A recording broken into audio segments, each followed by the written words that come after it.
Bon dia de Sant Jordi a tothom. Aquest any no ens podrem trobar pels carrers, entre les parades de llibres. El virus i les retallades sanitàries han pogut amb nosaltres enguany, però només enguany.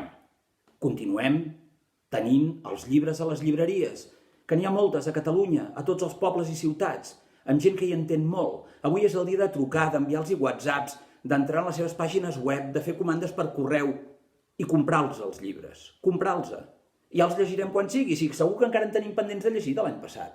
O sigui que entreu virtualment a les llibreries de Catalunya, que n'hi ha moltíssimes, i compreu els llibres, que avui és l'únic dia de l'any en el qual la cultura i les relacions humanes, allò que ara està prescrit pel confinament, són les protagonistes.